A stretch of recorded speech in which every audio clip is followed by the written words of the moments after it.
Hello and welcome everybody to O Behave Season 3, Episode 1. I am really excited to welcome our two guests. Today I have Kelly Baird and Jeron Trotman, and we are talking about the BACB elections and representation. Uh, Kelly, if you don't mind going first and introducing yourself a little bit, you will do a much better job of representing yourself than I would because I'll just stumble all over my words. Oh, hey everyone. I'm Kelly Baird. I'm a behavior analyst. I have been in the field representing and advocating for people for about 15 years. Right now, I'm a clinical director at a university. I'm also the president and co-founder of MOBBAC, that's Missouri Black Behavior Analysis Community.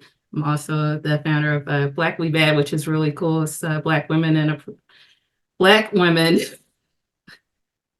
We Bad is Black Women and Behavior Analysis Appreciation Day.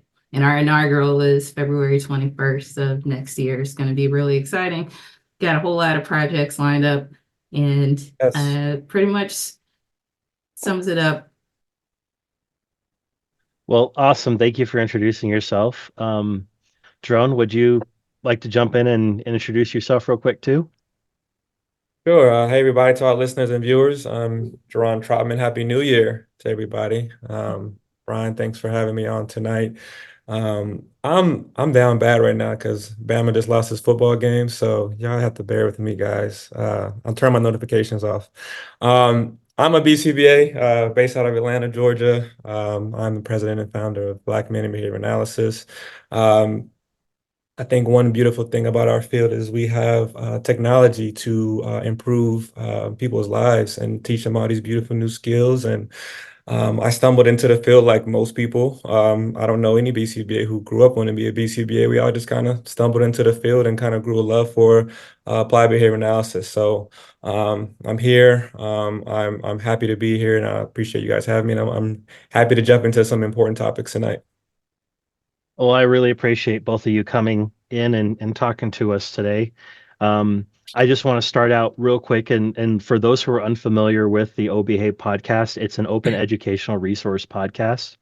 Our entire objective of this podcast is to help people to become aware of behavioral principles and understand behavior analysis a little bit better. And I'm hoping this can also be a resource for our field as a whole. So a very important shout out as a sponsor to the podcast is the Open Educational Resources Special Interest Group, which is one of the few special interest groups that you can join without having to be a member of any other organization. Because our organization is all about creating free and accessible resources, we highly encourage you to consider joining our organization to create open educational resources because we want to be able to make things accessible. And I think that's a perfect segue into tonight's topic, which is elections and representation and accessibility. Um, so, question one to start with, uh, both of you have a very unique platform coming up with the election. Would either of you be interested in telling us a little bit about what you both have in common shared with for the election? Okay, Kelly. I think that we both have shared values. We both almost started these organizations respectively around the same time, MOBBAC and BMBA. I think with that we've learned the importance of community and how networking is very important and influential, and how when you network, you're able to come together, do a lot of knowledge sharing.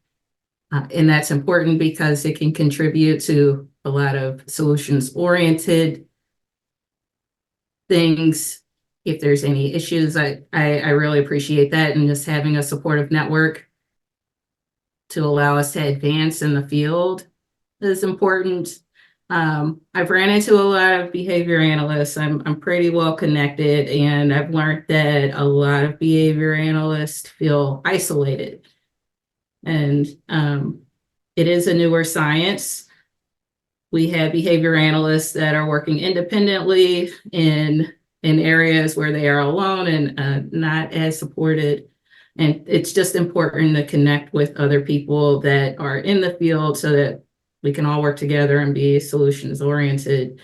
I think that in this process of this candidacy, it really opened my eyes a lot about how things can change, how we can be solutions oriented and evolve as behavior analysts. I'm not going to lie and say that I know everything about the entire process. That's why I'm in it as well. And we'll just see how all of this plays out. I'm learning along with a lot of other people as well, because it's just important to know and understand the systems and processes. That's what behavior analysts do. Definitely. Yeah. This election, oh, sorry, Jeron, you go ahead. No, go ahead. I was just going to piggyback off that in terms of this relationship, Kelly, with the collaboration and the power of having, diverse perspectives. Just kind of what you said, it's really been a learning process with us with this candidacy, learning the systems that are in place, learning how all that goes. It's been a little overwhelming, and the amount of support that we've got has been very inspiring and very humbling. So, I've been kind of really diving in deep to seeing, how we can make these changes collectively. And I think you asked the question, the simulators that me and Kelly have, I think we have those shared values of really engaging, having those conversations and engaging in that collaborations to promote effective solutions. Agreed. I've enjoyed reading and listening and watching each of your perspectives on the different um, platforms and concerns and objectives that you've each have stated. I was privileged to be one of the early supporters for both of you because I know both of you and have been glad to rub elbows with you in person and digitally. And so I was really excited for the possibility of you being on the ballot.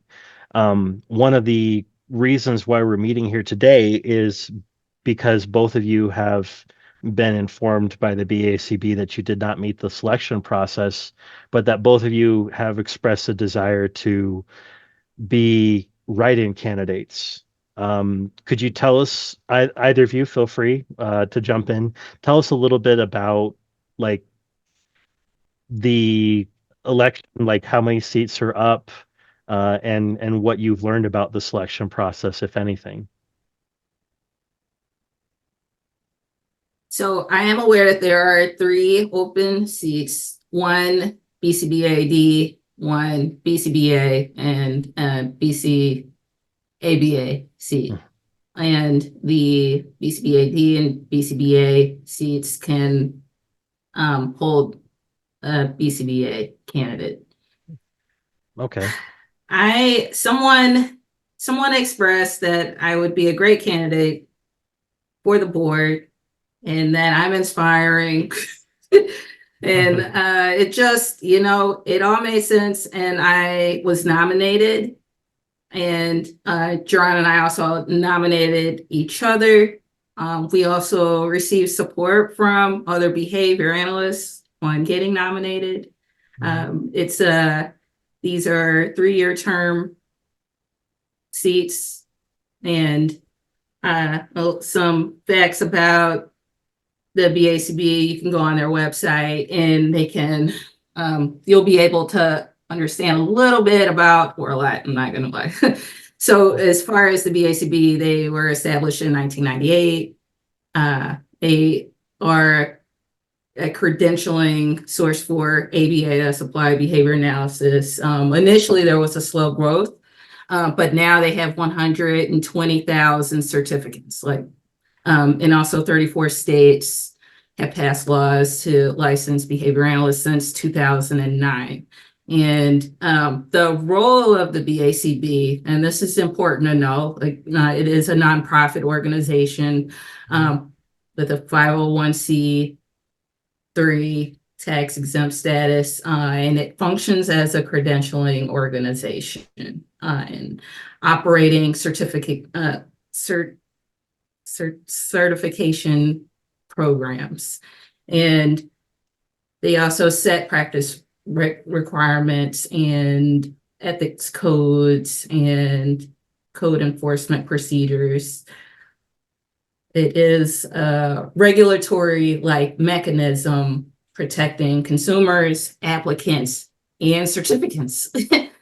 So it's important to have the credentials because it ensures that we have qualified practitioners in behavior analysis.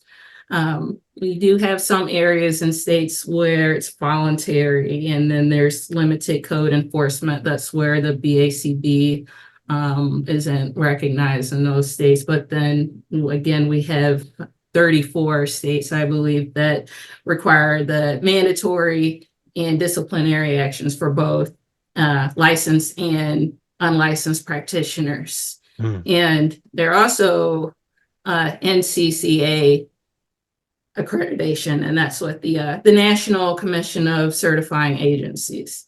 And so with that, they have to adhere to the established processes for accreditation and ensure standards reflect evolving practices for greater consumer protection. And so the role of the BACB in the ABA profession is that the credentialing practitioners and the regulatory authorities coordinate, and that the thing is there's limited involvement and advocacy on their end, and limited involvement in any political and social commentary due to legal restrictions. Yep. So they are very limited in some of the things that they can do. There is a distinction from the professional membership associations, though, like the APBA and ABAI. There's more flexibility in those activities. And also, the BACB also encourages certificants to join those associations for broader representation. So I do want to highlight those things about the BACB and the limitations and obstacles that might be present, and why we have these things going on today because of the limitations. Yeah. No, thanks for outlining all that stuff, Kelly, because I was going to speak about that. I'll hop in here briefly because I know we're moving on this agenda here, but yeah, it's important to point out that there are certain things that the BACB can govern and they can do, and there's certain things where their hands are really tied. So learning this process, I think, is illuminated a lot of those things for me, but there are things that they can govern and can change. And I know we'll get into some of those things today. Back to your original question, Brian, about, the nominations and kind of that process. It's again, it's been a learning process, so we've got those nominations, you get certain nominations, and then you have to submit certain things to the BACB. Just for our listeners and viewers who don't know about the process, things like resumes and letter of recommendations and your talking points and things of that nature. And they know, they get back to you. And over time, I don't know how long we waited, maybe like a month or so. And then they come back and, let you know from that nomination process, if you've made the ballot. And so, Brian, when you spoke about we didn't make the original ballot, that brings us to this point today. So we have those nominations, but then the BACB goes through this process, which I know we'll talk about. We don't know what that process is. Not a very transparent process to all of our knowledge. And then they'll get back and tell you, hey, either you made the ballot or not. So that's kind of what got us here today to saying, hey, well, we want to write in because and we'll talk about representation, as we go along on this live, but we want to have those things. We want to have a diverse in diversity and leadership and all those things. And for me, what kind of planted the seed, and I spoke about this on some of our socials, was actually our secretary, Sean Capel, for Black Men in Behavior Analysis. He actually planted that seed a while ago and was saying that we didn't have that representation on things like the BACB leadership and things like ABAI.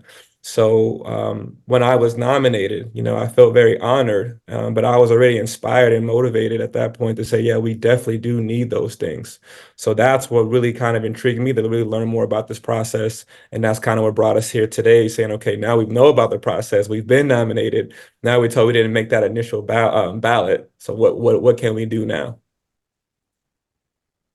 Yeah, and so just to give a little outline, because I did a little research ahead of time on this, I dove a little bit into the BACB's bylaws, because I wanted to understand the process, and this actually, um, this diving in actually preceded the conversation that currently happened because there's been two elections prior to this where this particular issue came to my attention and led to some concerns on my part.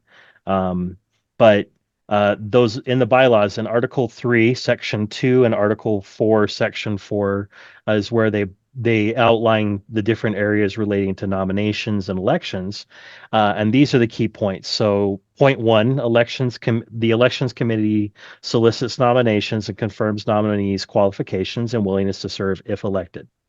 That's important. Like, you don't want someone to be nominated, then find out that after they've been voted into office, it's like, yeah, I don't want to do that, right? Right, So right. that's a very important piece, right? The board of directors or executive committee determines the parameters for qualified candidates that the elections committee uses.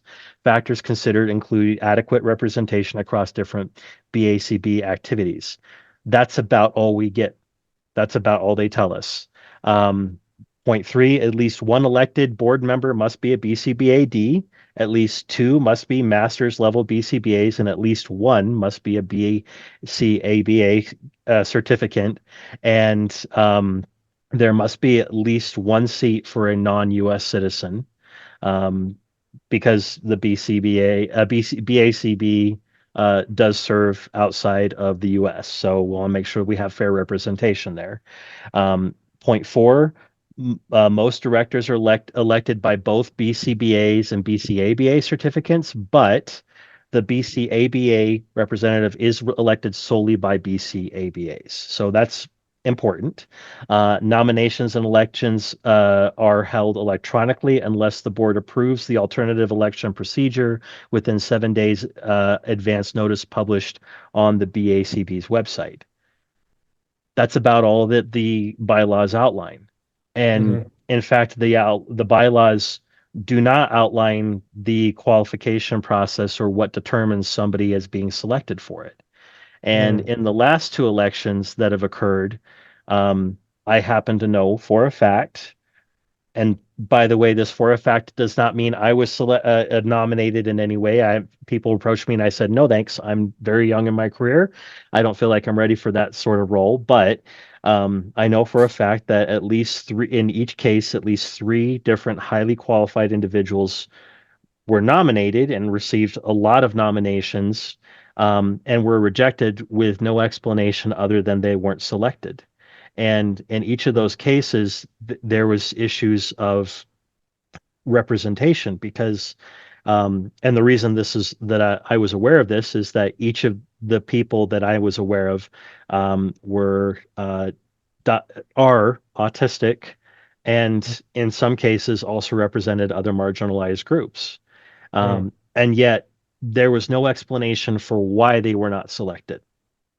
And this is concerning to me And I'm sure it's concerning to other people. And I'm not speaking for the other people on this podcast right now. I'm speaking only for myself.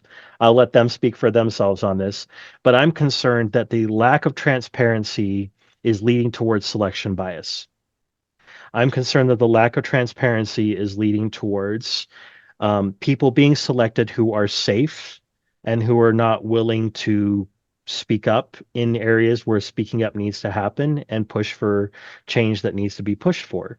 Um, to Kelly's point, there are limitations that the BACB has to adhere to by law. Um, and to also speak to Kelly's point, there are also very important things that the BACB does do and stand for. And one of those is our code of ethics, also known as a code of conduct. And um, the board oversees us. The ethics code oversees quite a few other things relating to that. It oversees the process for what is constitutes qualifications with university programs and whatnot.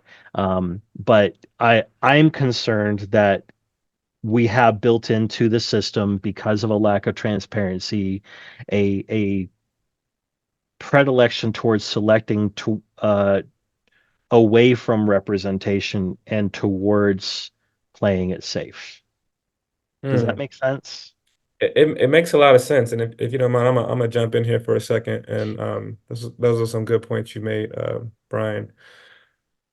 I found this very interesting. So as we were going throughout this process, and Kelly, I think me and you may have talked about this a little bit on the BACB website, and this was very interesting. When we're going through this process, they specifically put on there basically that we're looking for a diverse pool of candidates, right? So literally they put on there specifically that's what we're looking for. And none of us right now, we none of us know who's on that ballot. None of us know right now. But the reason why I'm bringing that up because it's very interesting that that's what they specifically said, right? And so I've had a numerous amount of individuals who have hopped in my DMs, right? As they've been supporting me, the community's been great, and have said that this has happened to them as well, where they have received a numerous amount of nominations in years previous and they were giving no explanation. I can count probably 25 people who told me that just in the past 2 weeks. Where they said, "Hey, what did they tell you?" I said, "Well, they didn't tell me really anything, but you didn't make it on the ballot."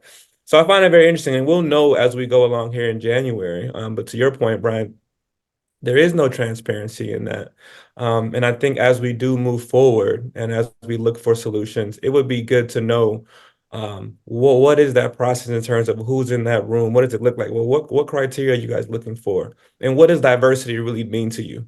Right? Because you said diversity, but diversity, we need to define that in some cases because what does that mean? So as we go along, we push through in the next few weeks, we'll know more. But I found that very interesting that they put that directly on their website.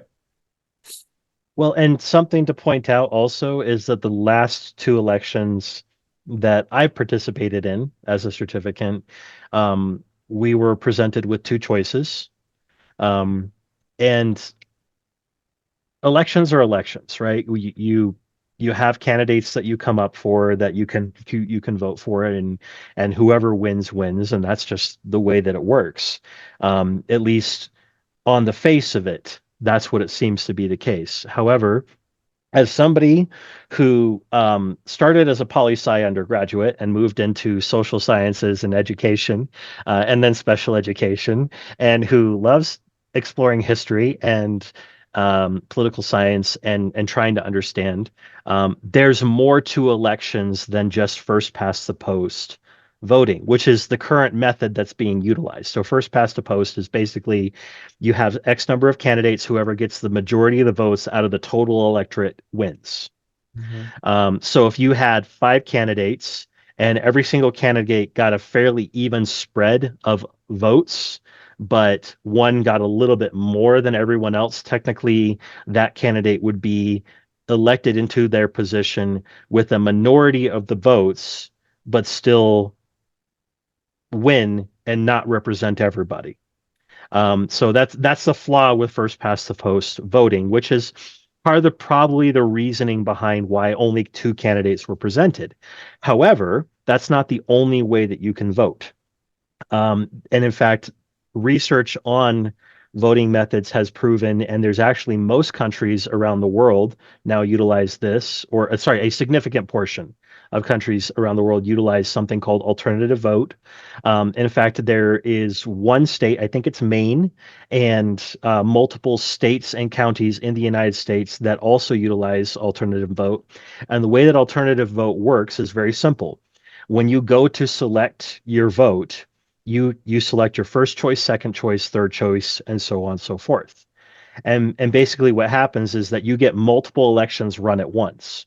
So let's say we have five candidates, and candidate number five does not get a majority of the votes, then that candidate's eliminated, and everybody's second choice gets moved to the other four. Okay. And then the lowest of the four gets eliminated, and then their second choice or third or fourth keeps on going until you have one person who gets a majority vote.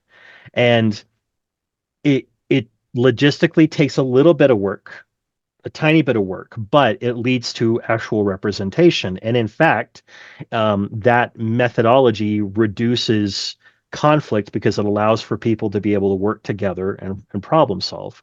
Um, and what one of the reasons why I'm concerned about the forced choice that we were presented this last two elections, and the concern that I have for this upcoming election of potentially being a forced choice is, does that represent certificates? Does that represent our values as a field? And Hmm. does that allow for our field to be able to move forward and evolve in a way that really is necessary for our field to survive? And just as importantly, if not more importantly, that protects the rights and interests of the people that we serve. Hmm. Yeah. So sorry for the quick poli-sci lesson. No, no, that's all good. That's all good. No, um, just to piggyback off that, and Kelly, I'm not sure if you want to jump in here, but I just even you have that having those conversations now about having those kind of solutions. I'm just saying that these are the conversations that we need to be having, right? Because enough people in our field have been talking about this process. So I think again, and that's why we're on this podcast today, talking about, well, what can we do to change this process? Particularly if this process is the same as we've seen, Brian, to your point in previous years, how do we bring about that? So I think that those are all important points that you're making, and we need to continue to have these conversations because change is needed in that area. Yeah, I believe that uh, bringing awareness and empirical evidence as well as solutions to the table for actively working towards solutions will encourage progression. And I think it's important for people to understand this process and for it to be predictable too. From my understanding, with this year's election or this process came earlier, it's so there are inconsistencies. Um, I'm not throwing BACB under the bus or anything. I really am privileged to have my credentials and I've worked really hard to get them. But there is also I don't think there's anything wrong with philosophical doubt. In fact, that is encouraged in our field to always question. And there's nothing wrong with having a healthy level of discontent as long as we're continuously being solutions oriented and moving forward with positive results. So on to what Jeron said, it's important to have these discussions so that we can be solutions oriented. Yeah, agreed. For sure. One of the things that I would hope that the BACB could do with this upcoming election is having an option for write-in candidates, because I know both of you are running on the platform, continuing to run on the platform, even though you were not selected as write-in candidates. And so I fully intend to, me, myself, and I, reach out to the BACB through the BACB's website, respectfully, and this is something that I'm going to encourage everybody else to do, professionally reach out and express a desire for a write-in option to be available. for candidates because if I recall correctly, the last two elections there was no option for write-in, um, because I would like to be able to express my support for two candidates that I feel are highly qualified, have a lot of really critical experience. Both of you are working behavior analysts who have a lot of critical knowledge that our field needs to have, to guide us and help us to be culturally responsive, to be inclusive, to be understanding of each other, and that is a critical piece. I feel like um, while the present board members do represent different cultural perspectives, that we need to expand our perspective taking to include more perspectives in what we're doing and how we're doing it. Um, Kelly, my understanding is that you're also the parent of a child who is an autism diagnosis. Is that right? Right. Yeah.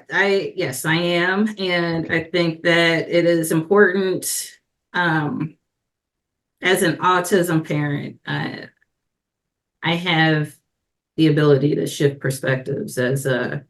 provider and a recipient of services. And I also have a passion for supporting clinicians. I do think that uh, it would be good for the board to have members at different stages of career development. It was good to be able to capture the perspectives of at different levels. From my understanding, we do not have anyone serving on the board that is a parent of that's an autism parent. I think having just different perspectives Mhm. is important. So when it was asked that we have underrepresented populations apply for the seat, I'm not exactly sure what that means. We probably need an operational definition for what diversity is or underrepresented populations. So that transparency and things more operationally defined would be helpful. Yeah. Yeah, you speak about diversity, yeah, and having that first definition. Um, and I believe that diversity is crucial for the BACB Board of Directors. It's just we have to have a variety of experiences on the table. Even for me as a Black man in behavior analysis, I feel like I have a unique background that allows me to contribute insights that may have not been considered. And I think representation, we have to have a comprehensive understanding of what that is. Right. So if you're talking about we want to promote inclusivity, excuse me, what does that mean? Because it's not just about fairness, right? It's about enhancing the effectiveness and relevance of the decision-making process, so that we can better serve the entire behavior analytic community, right? So those are important points to think about. I also wrote down some stuff here. I feel like diverse representation is essential for fostering a sense of belonging and trust within the behavior analyst community. So let's think about that for a second. When individuals from different backgrounds and racial ethnic backgrounds, all those things are involved in decision-making processes, it sends a powerful message that the board values that inclusivity, right? So this in turn encourages more individuals, especially those from underrepresented groups, to actively engage in the field, right? So those diverse perspectives lead to more innovative solutions and approaches. And so one point that I wanted to make here is behavior analysis is applied across a wide range of settings. So let's think about that, even outside of autism, right? So having a diverse board ensures that those strategies and those policies that we developed are adaptable. And to Brian's point, they're culturally sensitive. It's not about just meeting quotas, right? It's about creating a richer, more dynamic environment that can address the challenges within our field.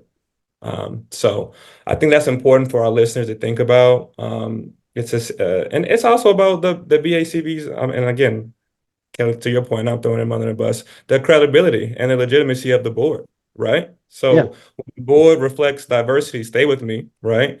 Of professionals that it serves, okay? It enhances the organization's reputation, okay?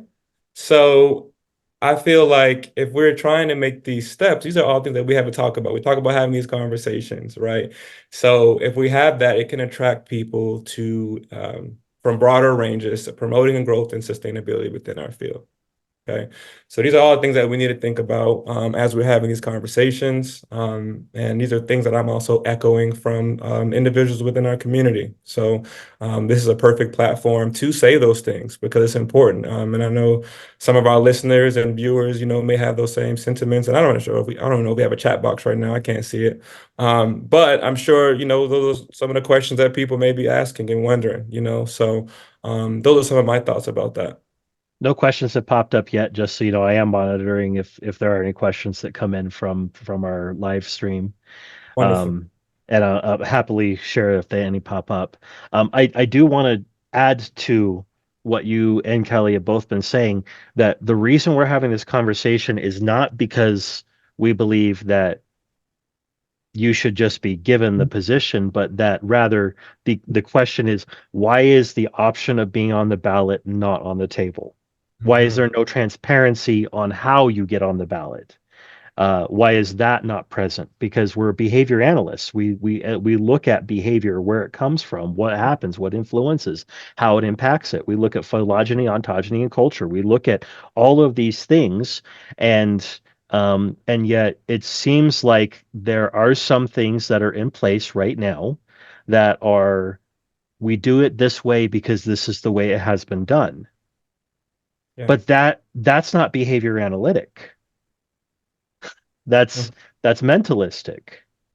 If we seek to be a field that progresses and grows and changes and updates based off of research, should we not be applying our own principles to our own board?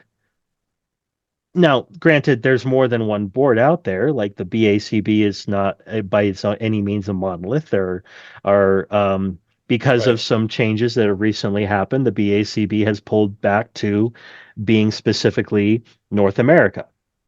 Awesome. I'm glad that they're operating within their scope. Like they want to make sure that they're doing a good job.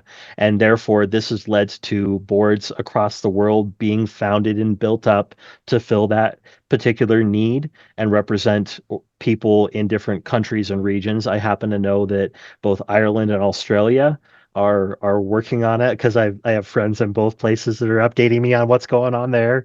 I know that there's the Qualified Behavior Analyst Certification Board, as well as the International Behavior Analysis Organization. I'm actually an IBA myself, Yeah. because I feel like it's important to be able to, while there's no fiscal benefit for me to do that, my dollars go to make it easier for other people around the world to be able to get that certification and the training and the recognition that's needed, because this is a community of practice. So by no means is the BACB a monolith, and it should never be considered as such.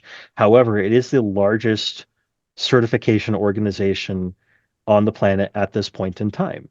And Right. so the concern that I have, and it sounds like a concern that's being echoed by yourselves and by others, is okay, if this is the case, all these things being true, why is there no transparency in the selection process? So that way we know what qualifies a person and we know why a person is on the ballot or not. And that's perfectly appropriate and ethical for us to ask these questions because we are a community of practice, and we are a community of equals where the board represents us and that we self-regulate. And the reason for those who are not behavior analysts who are listening or watching or who are learning behavior analysts, because I'm hoping this podcast will be listened to by students. Um, Part of the reason that BACB formed was because of the events of Sunland, Florida, um, that led up to that self-regulation and self-organization, because there were people claiming to be behavior analysts who claimed to have behavior analytic training, who presided over some very horrific activities that took place at the Sunland Institute in Florida. And we chose to, as professionals, come together and organize to create our own self-regulation to ensure that we're engaging ethically. that we have higher standards of training and higher standards of support. So this is a tradition that Hmm. is a behavior analytic tradition of, hey, if we don't self-regulate, if we don't engage in these sorts of things to make it so that we're better at keeping ourselves in check, that there can be some pretty bad things that happen. Yes, Uh, absolutely. And as you were saying that, great points, Brian. I just wrote this down to your point.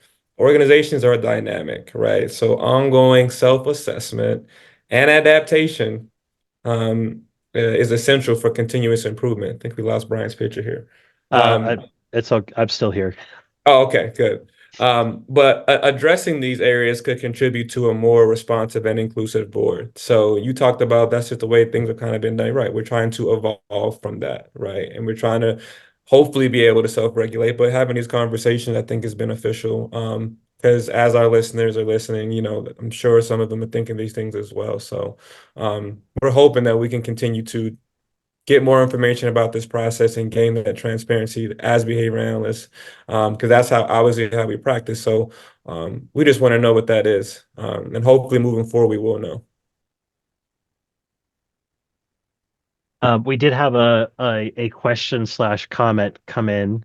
Um, the from Rachel Boyd Potterton is the question slash comment is, if the ballot can only have X number of candidates, then why wouldn't the bylaws state that directly? I assume they don't, but haven't read them. I have read them, and I did not see where there was any stating of there being a limited number. However, I did not think to do a direct search on that, so uh, perhaps I can do a quick scan through and see if I can spot anything. Yes, who's that question by, Brian? Rachel Boyd Potterton. She's Oh yeah, a yes, professor. I don't know if you yes, good. don't know Professor Potterton. She's fantastic. Great question. Great question, Rich. That's a good question. I don't, to my knowledge, Kelly, you can jump in. I haven't seen that, and I was doing some research earlier today. I haven't seen that. We were looking on their website. We were looking at some of theirs, and I haven't seen that. So, we can double check that, but I haven't seen it. Kelly, have you? I have not. I have not. I've been doing research as well. That would be good information to know as well. Yes. Yeah. But I would think if it's out there, it would have been brought to my attention, or one of our attentions, one would think. Or at least easier to find. Yeah. Only information that we did know was how many seats were available. We did know that we knew it was three, but that's all the information that I got. And I do a quick scan through um, relevant bylaws that might pop up. Article 3, Section 2 states vacant positions not filled by board appointments should be elected by certificates. Hmm. I'm not seeing any language limiting the number of candidates per each position. Um, Article 4, Section 4 talks about the election committee is responsible for soliciting, confirming nominations. No mention of a cap. I did a quick Control F to search and see if there was any limit or anything that popped up there, and none of the results were relevant. Um, at initial scan, and I will add this into the show notes if it turns out there's something that comes otherwise. But initial scan and just a quick search through, as also recalling my own reading through of the bylaws, there appears to be no restriction on the number of nominees that would appear on the final electoral ballot. Um, Yeah. Yeah, so I haven't. perhaps this is one of those things where it's an assumption as opposed to uh, or it's something that's being discussed behind closed doors as opposed to being present for everybody. And I, for one, believe that except in cases where we're protecting the privacy of our clients and ensuring that their rights are protected, we should have as much transparency as possible at all levels. Agreed. Agreed. Yes. And just to piggyback off that, I haven't seen anything either. I'm looking through right now. So yeah, that's a great question. Thanks for that because If somebody does know, please reach out, but I haven't seen it. And it would be good to know that. That would help that would help us out a whole lot right now, right, as we have this conversation. So And great Dr. question. Potterton just commented policies and practices don't always align beautifully as long as they aren't in conflict, which this is a perfect example of Yes, of 100%. natural selection versus artificial selection, which like a lot of people think natural must be better. It's like, no, not necessarily. It just means it works, right? It was selected for because it worked. But we're behavior analysts. Our job is to select, to identify the most effective, efficient, and ethical, um, like socially significant. So let's apply the heuristics of socially significant to our Mhm. own field, right? Agreed. Yes. Right. Wouldn't it be socially significant for there to be transparency in our process of how people are selected to be able to even run for a position? Yes. And I'm hoping that podcasts like these and more conversation that we talk about it, that we can begin to get that transparency or get those rules and in place so that we that we know, because if we know, that would make it a whole smoother process. Because then we could definitively say, okay, this was X amount of number, so now we know why. It makes sense. Well, and I guess where we're at is we're left with a lot of questions. Um, and there's action that you, the behavior analysts in the audience, and hey, even if you're not a behavior analyst, let's say you're a direct consumer, you receive services, and so this question comes up. It would be worthwhile, I believe, for more and more people to ask these questions of, hey, why isn't there transparency in the selection process? Why isn't there more than two candidates appearing per position for board elections? Can we have a shift towards things, technologies like alternative votes, so that way we have better representation? Um, is there other alternatives that we can take and other ways that we can approach this particular thing so that way there is more fair representation? I would encourage everybody here listening, observing either of the recording or of the live to reach out to the BACB. Again, do so respectfully, do so ethically, because we are, as BACB certificants, obligated to behave in a professional manner.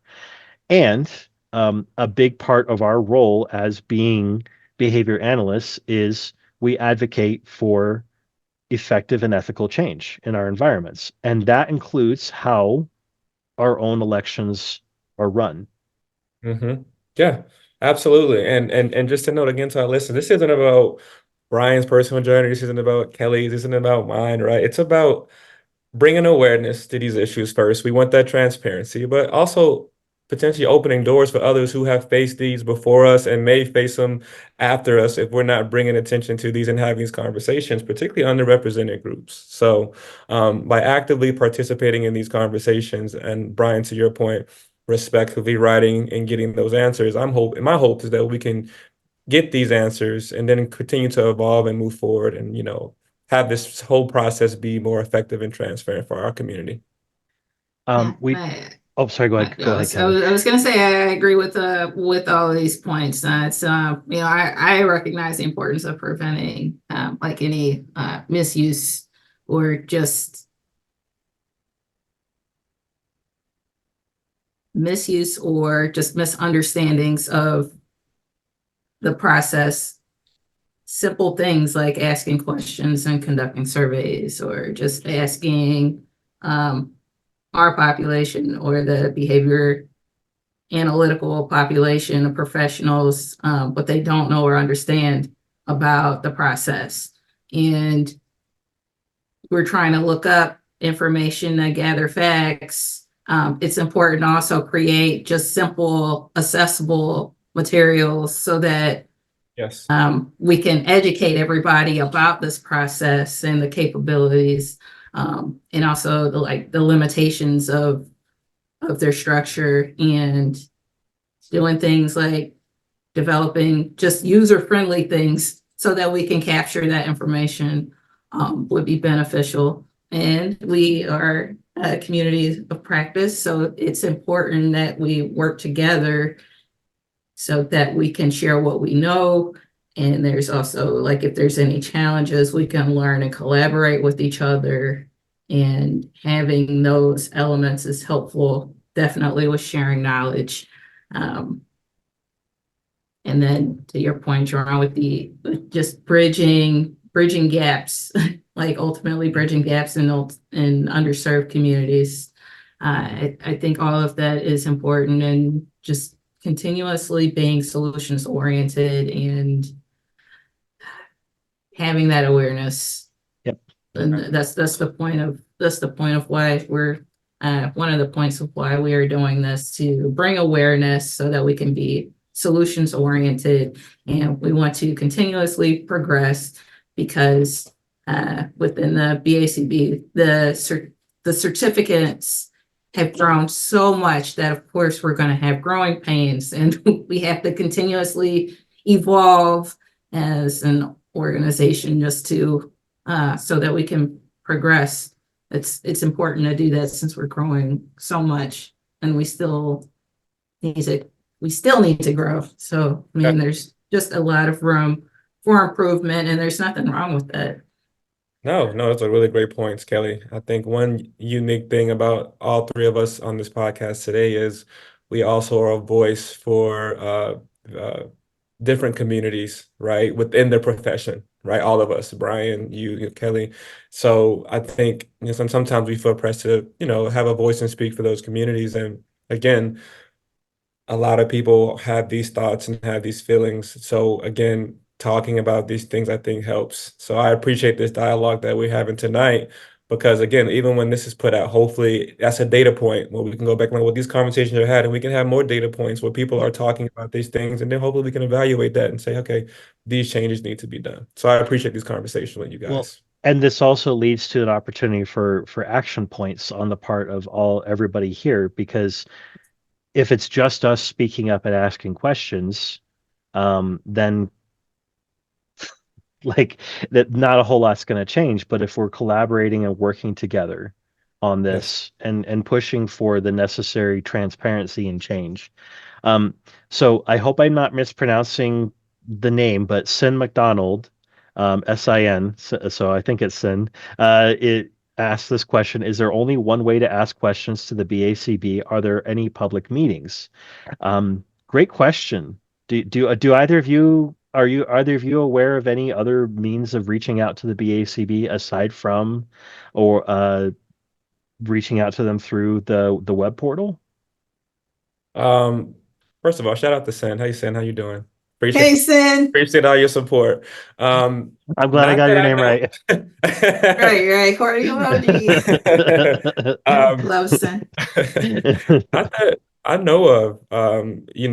That's a whole. We don't have a lot of time. That's a whole other conversation we could have. Is those other means other than via email? Gone are the days where we used to be able to call in. Y'all remember those days we'd call in and we'd be on hold for 30 minutes and we'd talk to somebody. I don't personally know of them. I'm not sure if you guys know, but I don't know any other means other than writing them in that way. Okay. Right. Um, Or yeah, just, either email, website. I mean, you can I'm not sure if we can directly contact the members of the BACB. A lot of us are on like LinkedIn and those social networks and everything. I don't think it would hurt to kind of reach out to anybody that's on, because it's on the website as well. I don't think it would hurt to reach out to any of the board members, kind of ask directly if you have any questions. I don't think there's anything wrong with that, but aside from the website and email, no, and directly contacting people that you see on the board's website to contact, no. exactly. And that's one of those difficult things, because there's only so much that we can do, because that's what the avenues that are available are. Um, I will also say that another comment popped up. Dr. Potterton mentioned, I imagine the board would need to be the ones to make changes. It will take a very altruistic board to make changes to a system that, quote, worked, unquote, for them when they were on the ballot. Um, and that brings up a very important thing, and I want to make sure that as I bring this up, I express this as more of a for your information as opposed to a first line approach, because I believe that our best way of approaching these issues and seeking to find resolution is through communication, through community, through problem solving together. Um, However, uh, the BACB is a nonprofit that is incorporated in the state of Colorado. And while the BACB itself does not have any, as far as I can tell, bylaws listing um, a process for recall elections or for replacing different directors, the Colorado bylaws for nonprofits do specify that if 5% of the representing voting power signs a petition requesting for a recall meeting, that a recall election could be held, and that the certificates could call for a recall and then leads to a election in that way. Um, there's precedent for this. This has happened with other organizations, not necessarily the BACB. Again, this is more for the purposes of information, of knowing that, like, the reason why the BACB was organized and the reason why we are certificates of the BACB is because we are a community that engages in self-regulation. Ideally, the community of self-regulation is one that was done through discourse and communication, civil communication, ethical communication, please. Um, and at the same time, if, as Dr. Potterton pointed out, there is perhaps people who, because of natural selection, wish for things to remain the way they are without making changes, there is possible recourse in other ways. Would prefer not to take that approach. I would prefer rather that we self-regulate in ways of seeing, oh, hey, we need to open our community up to make it more accessible. Hence the reason why we're all here and having this conversation. Hence the reason why I am a big fan and supporter of, and currently the acting president of, the Open Educational Special Interest Group, and there are many other organizations besides, because we want to open accessibility. We want to make it possible for the technology and the science of behavior to be replicated in a way that can benefit more communities, that can include more people and more voices. But we also must acknowledge that behavior is controlled by not just our learning history, but our culture and our genetics. So phylogeny, ontogeny, culture. So we need to be able to make sure that we're having representation in all of those areas within our verbal community. Um, and Yeah. right now, I'm hoping that we can foster conversations on how we can improve that. Yeah. Yeah. To Dr. Potter's point, we're behavior analysts, so we know about learning history, right? We know about history reinforcement, and if that's what's been previous, well, right, what's stopping um, that from occurring again without any what we call intervention, right? I'm hoping our intervention doesn't have to lead to what Brian noted, but I appreciate you sharing that as information, because that is information that our listeners and viewers should know. I'm sure a lot of people don't know that. I'm hoping that we can engage in these kind of conversations. Again, as to Brian's point, as a community, um, to hopefully really kind of get to the bottom and bring awareness to these things. Sometimes it's just bringing awareness in the community coming together and creating actionable steps. Now, whether the BACB is receptive to the not or not, that is, to be seen. But we're hoping that we can kind of be solutions oriented as a community, as a community to come together and do that. So, yeah, well, I guess I think in January, uh, I think that's when the ballots come out, if I'm not mistaken, Kelly. Was it early January?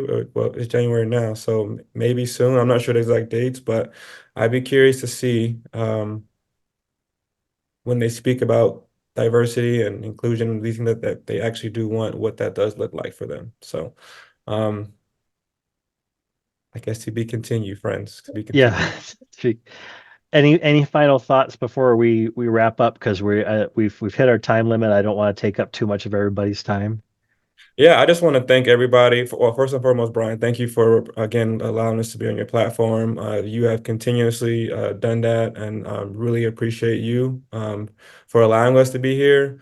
And I just want to thank our community for the overwhelming support you guys have provided. You know, me personally, I know you too, Kelly, in this whole process.